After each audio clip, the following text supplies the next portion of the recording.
माननीय सदस्यगण, हमारे स्वाधीनता संग्राम के दौरान देशभक्ति के अमर गीतों की रचना करने वाले मलयालम के श्रेष्ठ कवि वल्लथोल ने कहा है, भारतम ऐन्ना पेरुकेट्टाल अभिमाना पूरिदम आगनम अंतरंगम। अर्थात जब भी आप भारत का नाम सुने, आपका हृदय गर्व से भर जाना चाहिए।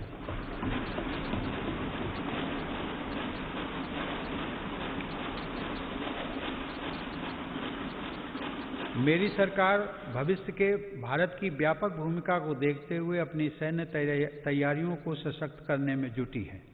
आज अनेक आधुनिक साजो सामान भारत की सैन्य क्षमता का हिस्सा बन रहे हैं।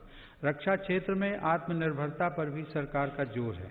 कुछ दिन पहले ही सरकार ने HAL को 83 स्वदेशी लड़ाकू विमान तेजस के निर्माण का ऑर्डर दिया है। इस पर 48,000 करोड़ रुपए खर्च होंगे। सरकार द्वारा मेक इन इंडिया को बढ़ावा देने के लिए रक्षा से जुड़े 100 से अधिक सामानों के आयात पर रोक लगा दी गई है। इसी तरह supersonic torpedo, quick reaction missile, tank और स्वदेशी राइफलों सहित अनेक अत्याधुनिक हथियार देश में ही बन रहे हैं। आज भारत रक्षा सामान के निर्यात के क्षेत्र में भी तेजी से अपनी हिस्सेदारी बढ़ा रहा है। माननीय सदस्यगण, Indian national space promotion and authorisation centre अर्थात इन स्पेस का गठन स्पेस सेक्टर में बड़े सुधारों को गति देगा। आज हमें गर्व है कि इसरो के वैज्ञानिक चंद्रयान 3, गगनयान और स्मॉल सैटेलाइट लॉन्च व्हीकल जैसे महत्वपूर्ण अभियानों पर काम कर रहे हैं। परमाणु ऊर्जा में भी देश तेजी से आत्मनिर्भरता की तरफ बढ़ रहा है। कुछ महीने पहले काकरापार में देश के पहले स्वदेशी प्रेशराइज्ड हैवी वाटर रिएक्टर का सफल परीक्षण किया गया।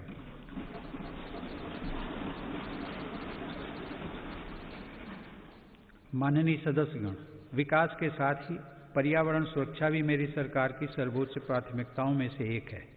इसी संकल्प को लेकर भारत GDP की इमिशंस इंटेंसिटी को वर्ष 2005 की तुलना में 2030 तक 33 से 35% तक कम करने के लक्ष्य पर काम कर रहा है। पेरिस समझौते को लागू करने में भारत दुनिया के अग्रणी देशों में शामिल है। हाल ही में कच्छ के रेगिस्तान में दुनिया का सबसे बड़ा हाइब्रिड रिन्यूएबल एनर्जी पार्क बनाने का काम शुरू हुआ है।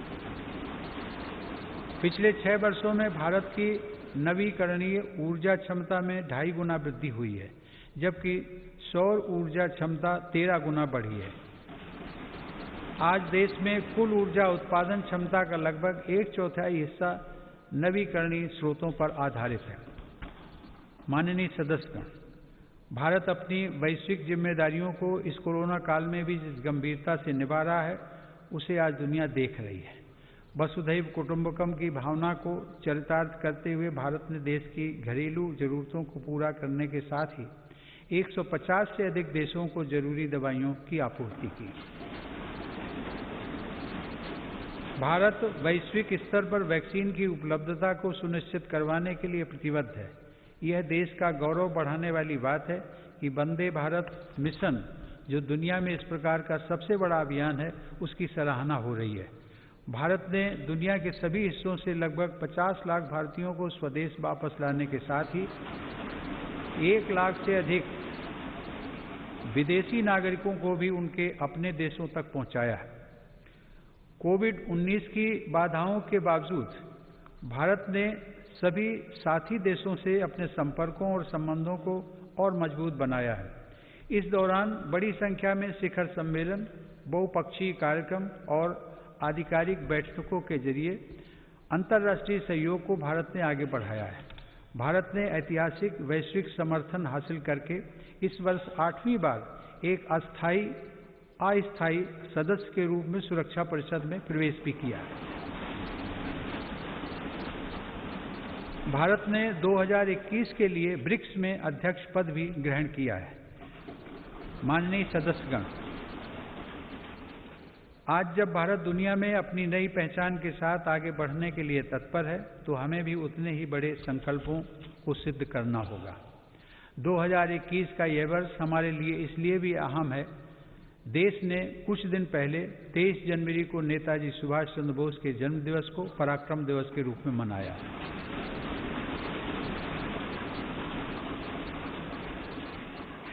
यह वर्ष नेताजी की 125वीं जन्म जयंती का वर्ष भी है। नेताजी की जयंती को बड़े पैमाने पर मनाने के लिए मेरी सरकार ने एक उच्च स्तरीय समिति का गठन किया है। हम सबके पूज्य गुरु तेग बहादुर का 400वां प्रकाश पर्व भी हम पूरी श्रद्धा के साथ मनाएंगे। इन समारोहों के साथ ही देश की स्वतंत्रता के 75वें वर्ष के उपलक्ष्य में अमृत महोत्सव का शुभारंभ भी इसी वर्ष हो जाएगा। माननीय सदस्यगण, विगत वर्ष में सामूहिकता की जिस शक्ति का हमने साक्षात्कार किया है, उसी शक्ति से हमें नए लक्ष्यों को प्राप्त करना है। पिछले कुछ वर्षों में देश ने अनेक ऐसे काम कर दिखाए हैं जिनको कभी बहुत कठिन माना जाता था। आर्टिकल 370 के प्रावधानों के हटने के बाद जम्मू कश्मीर के लोगों को नए अधिकार मिले हैं।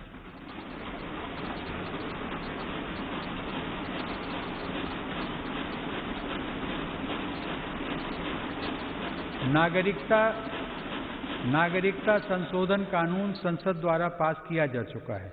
चीफ ऑफ डिफेंस स्टाफ के पद का लाभ देश को मिलना शुरू हो चुका है। सशस्त्र सेनाओं में महिलाओं की भागीदारी बढ़ रही है। उच्चतम न्यायालय के फैसले के उपरांत भव्य राम मंदिर का निर्माण शुरू हो चुका है।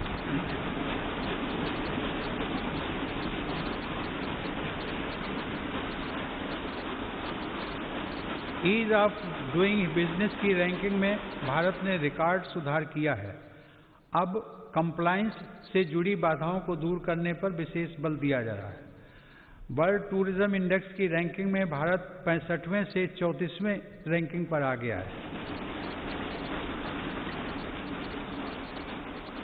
जिस डीबीटी को नजरअंदाज किया जा रहा था, उसी की मदद से पिछले 6 साल में 13 लाख करोड़ रुपए से अधिक धनराशि लाभार्थियों को ट्रांसफर की गई है। कभी हमारे यहाँ सिर्फ 2 मोबाइल फैक्ट्रियां थीं। आज भारत दुनिया का दूसरा सबसे बड़ा मोबाइल निर्माता देश है। आज मध्यम वर्ग के लाखों लोगों को real estate regulation and development act के तहत रियल एस्टेट रेगुलेटरी अथॉरिटी यानी रेरा का लाभ मिल रहा है। इस दौरान सिर्फ नए कानून ही नहीं बने, बल्कि 1500 से अधिक पुराने और अप्रासंगिक कानूनों को समाप्त किया जा चुका है। माननीय सदस्यगण, ऐसे अनेक निर्णय हैं जो लगभग हर क्षेत्र में लिए गए हैं। मेरी सरकार ने दिखाया है कि नीयत साफ हो, इरादे बुलंद हो तो बदलाव लाया जा सकता है।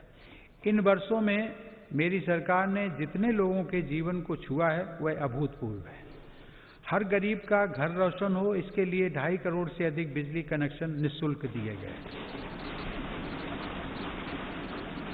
गरीब और मध्यम वर्ग का बिजली बिल कम हो, इसके लिए 36 करोड़ से ज्यादा सस्ते एलईडी बल्ब वितरित किए गए। दुर्घटना की स्थिति में गरीब परिवार को दर दर न भटकना पड़े, इसके लिए सिर्फ 1 रुपया महीना के प्रीमियम पर 21 करोड़ से अधिक गरीबों को प्रधानमंत्री सुरक्षा बीमा योजना से जोड़ा गया।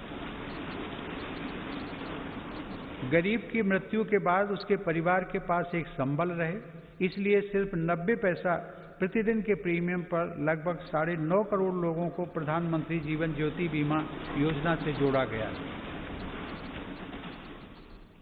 गरीब का शिशु किसी गंभीर बीमारी से ग्रसित न हो, इसलिए मेरी सरकार ने न सिर्फ टीकों की संख्या बढ़ाई, बल्कि टीकाकरण अभियान को देश के उन आदिवासी इलाकों में भी ले गई जो अब तक अछूते थे।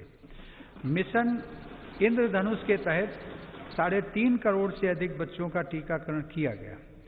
गरीब के हक का राशन कोई दूसरा ना छीन ले, इसके लिए 100% राशन कार्ड को डिजिटल किया जा चुका है। 90% राशन कार्डों को आधार से जोड़ा जा चुका है।